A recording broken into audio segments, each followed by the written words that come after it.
NASA's Kennedy Space Center in Florida is home to 3 of the most high-tech garages in the world, where some of the most skilled and dedicated technicians ready a spaceship for amazing adventures, and huge cranes move tons of cargo into place.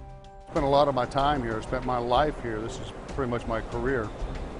Working on the spacecraft, launching spacecraft, remodeling or updating spacecraft.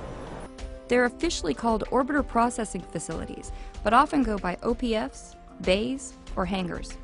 Since 1979, space shuttles have spent about 2/3 of their time inside the custom-built 29,000 square foot buildings.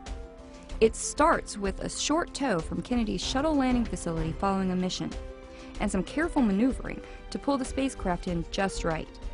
Then, platforms and a main access bridge surround the shuttle like a glove.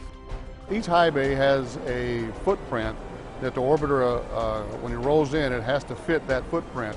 And the reason it fits that footprint is because when we jack and level it to take it to what we call maintenance height, all those platforms then interact. And we try to keep those platforms with a maximum distance, can be 6 to 8 inches, but a minimum distance of 4 inches. So as these platforms flip down or raise up, we need at least a 4-inch clearance all the way around the spacecraft. During the first couple of days inside the bays, technicians drain hazardous fuels, dry the engines, and open the door panels to gain access. Then, they remove the previous mission's payload. Next, it's on to about 3 months' worth of work to check the heat shield tiles, swap out the space shuttle main engines, and assess the vehicle's structural, mechanical, and electrical integrity. It's all extremely detailed work that requires quite the team effort. We do virtually the same testing and checkout and work on the 3 orbiters, but each team has its own feel, and it's really created at the leadership of the team, from the flow director on the NASA side and the flow manager on the USA side. They set the tone for their team, much like a commander sets a tone for a mission. We all think we're the best, which is good, and it keeps everybody in a competitive spirit and keeps everybody on their toes.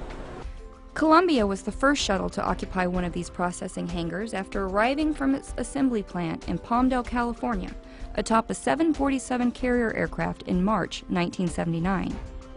It didn't journey out of the OPF and to the vehicle assembly building until November 1980, more than a year and a half later.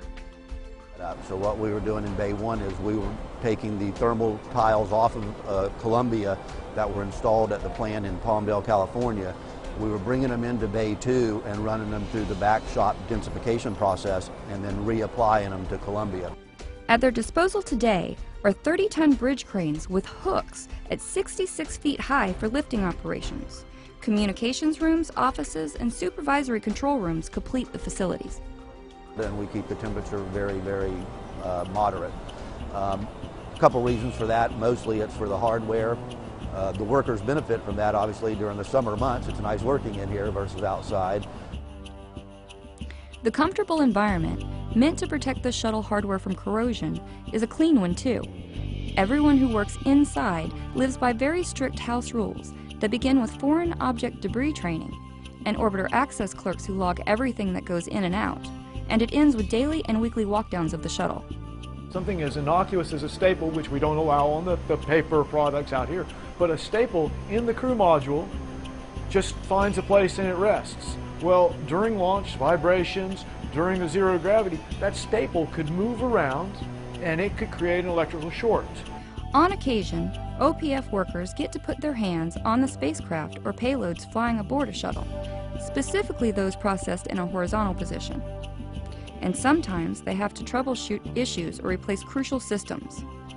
But not without informing the astronauts who will be strapped aboard, traveling about 17,500 miles an hour into space.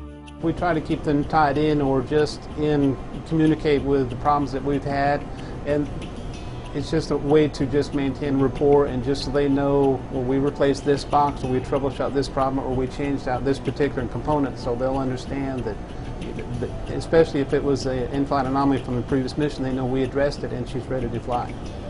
It's just been a pleasure.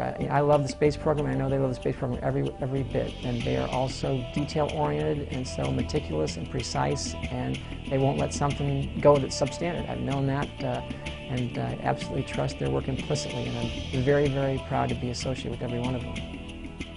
That implicit trust could stem from the personal relationship each OPF worker develops with their shuttle while working in a bay. But you get to identify with the orbiter. You spend time with it, or you spend time with the spacecraft, and what you find is it takes on its own personality, and you become attached to it, and you actually walk around sometimes and talk to it. You know, you got to be good today. You can't break. You got to do this test. We got to do it on time. So you've got to perform. And you know, people look at you who are outside the business and think you're crazy, but in reality, it's just the niche that you develop with the spacecraft.